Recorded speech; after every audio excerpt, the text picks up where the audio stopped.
Hi everybody. I know it's been a while since I've done a video. I keep saying that a lot. We went on vacation and I came back with strep throat. And it's been coming and going, and some of it could probably be allergies too, because I'm a little sore this morning too. For lunch today, I'm making Chile Rellenos. And it's going to be a different way than you've normally seen it. I'm going to put chicken in it. And I have 3 boneless, skinless chicken breasts right here. And before I even add it to the water, because I'm just going to boil them up, I'm going to season the water. Sometimes if you don't season in the very beginning of the cooking process, what seems to happen is meats or whatever you're using will have a bland flavor in the background, no matter how many other elements of flavor that you're putting in the recipe itself. Hi everybody, long time no see. I know, it's been a while. We went on vacation. I come back home with a strep throat. For those of you that follow me on Facebook, you probably already know these things. If you don't, you can find out all kinds of stuff about me over there. It's Mishmawshandotherthings on Facebook. I'll put a link to it down below just so you can know what I'm talking about here. I'm going to make a Chile Rellenos recipe today. And it's usually fried, breaded, stuffed with all kinds of different things. Today we're going to stuff it with chicken. I'm going to make it a little bit healthier than what you've normally have had it, if you've had it. A while ago, I was part of this food blogging group, and we did an ingredient swap. And basically, you just kind of find something that's local in your area, that's shippable, that won't go bad, and you mail it off. Well, the lady that picked my name, her name is Bernadette, and some of you may know her already on her food blog, and it's rantsfrommycrazykitchen.com, and again, I'll put that link in the description bar as well. She has some fantastic recipe ideas, and what she sent me is what we're going to be using in this today. So let's get to this part of it. So I have 3 boneless, skinless chicken breasts in a pot of water. I don't have the heat on it or anything. And thanks to Emerald Lagasse, I never knew that my water came unseasoned. So we're going to season up some water. And I found that if you use seasoning in the very beginning of the cooking process, your meats or whatever you're cooking with won't taste as bland. Sometimes I notice that the meat itself is bland, even if it's loaded with all kinds of even the recipe itself, if it's loaded with all kinds of spices and things like that. It's just something that I notice in the background.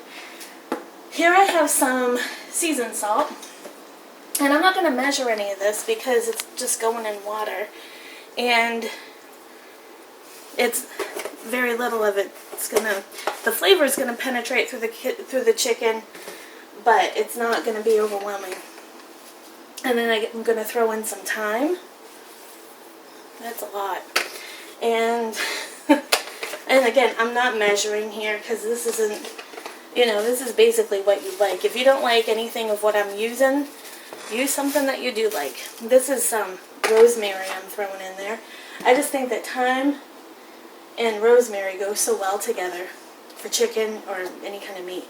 And then I'm going to add a little kick to it because it is a Mexican inspired dish. So we're going to throw in some cayenne pepper. And again, I'm not measuring this. Maybe not as much as the other stuff, but right, you probably wouldn't want to drink that right now. Just in case you wanted tea or something.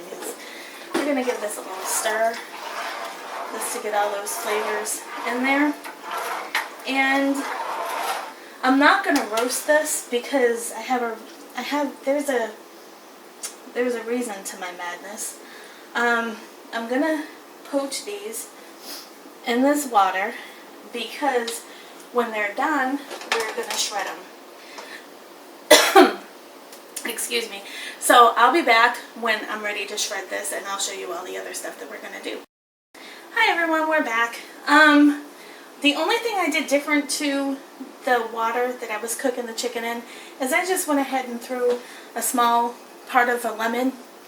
I've been having lemon with my teas a lot, and I had an end of one and I just threw it in there to give it a little flavor. I have my chicken shredded. It will take a little bit more than just a couple of forks to shred it because it is boneless, skinless, so you might have to use it with a knife. Use a fork with a knife. Now, this was sent to me from Bernadette. This is Peggy's wing sauce. And as you can tell, we've used it. This is all that we have left of the bottle. My husband loves this stuff. I like this stuff. The kids like it. So, and I usually throw like salsa in here, or sometimes pico de gallo in here with the chicken, but this time we're going to use Peggy's wing sauce, and I hope I can get it all out. So let's just throw the rest of the bottle in here. What I'm going to do to get the last little bit is I'm going to add a little bit of water. Don't judge, I'm sure some of you guys do this with ketchup at home. So, just to give it, there, get all that yummy sauce right out. Now, this is a very mild wing sauce. It has excellent flavor to it, and it has a mild heat. It doesn't have, it's not in your face. Over here, I have 4 poblano peppers that I just sliced down the middle. I thought it'd be easier to stuff. So now we're just going to throw this together. I have about 1.5 cups to 2 cups of cheese and a jalapeno right here. And yes, I pronounce it jalapeno. I know that's not pronounced right. I know it's pronounced jalapeno. However, I pronounce it jalapeno. Don't judge. So, let me get a fork. It'll be easier to mix up. Now, some people add breadcrumbs. Some people add an egg. Some people add some kind of binder to this. And because I said these are a healthier way, we're not frying them, I'm also going to keep with the healthy theme. And what I'm about to add, some of you are going to be grossed out. I can already hear you from your homes right now saying, "What are you doing? You crazy woman." Well, because I am so crazy, and because you can't taste this stuff that I'm about to add.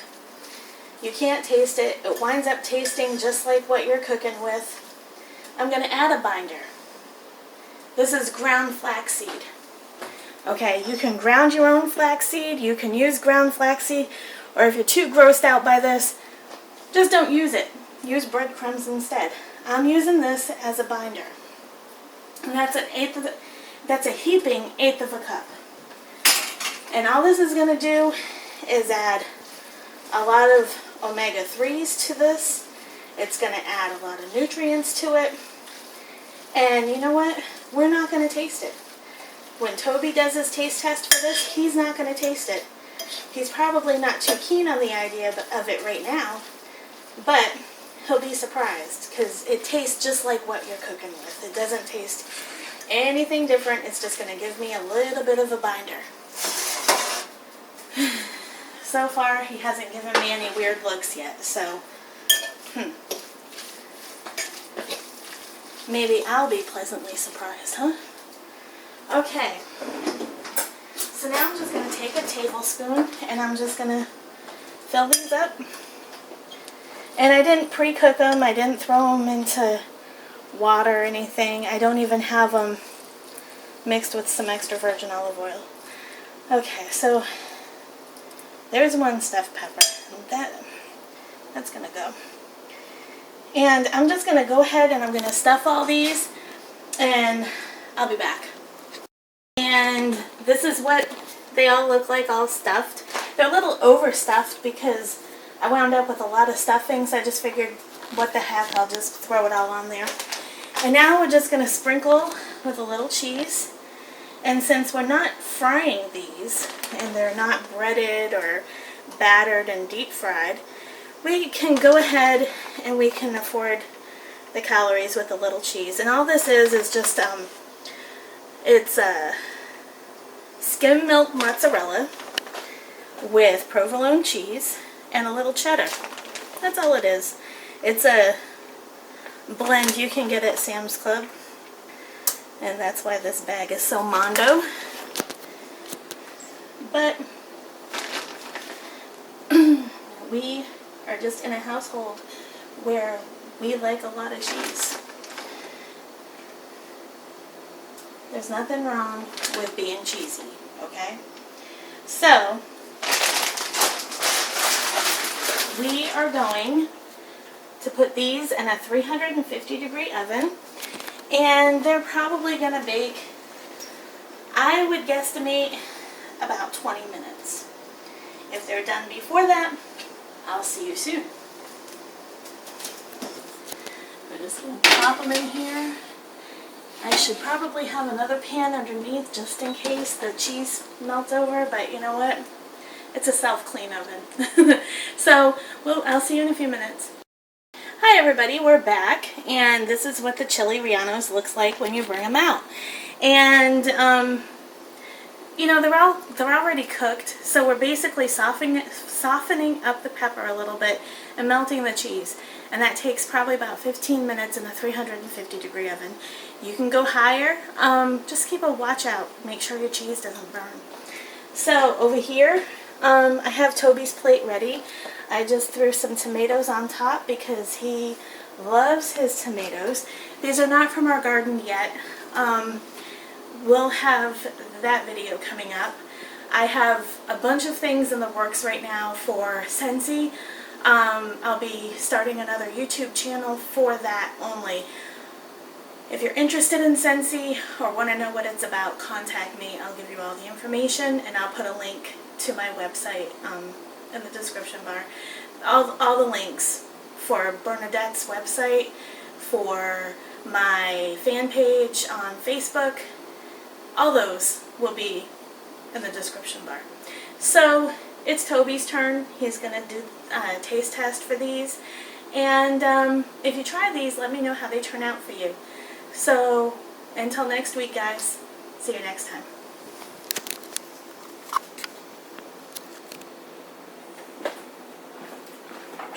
It has been a while since I've done any of this, and picked a good time to come back. Now I'm just going to cut me a nice hunk right here off the end of this poblano.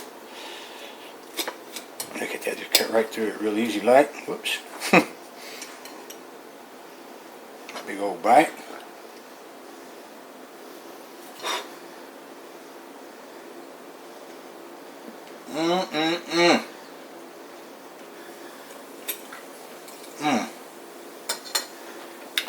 That is outstanding. A little non-traditional Mexican stuff, still with that Mexican flair. I love the Mexican flair in the food. Baby, you done great, as usual. Till next time, everybody. Adios.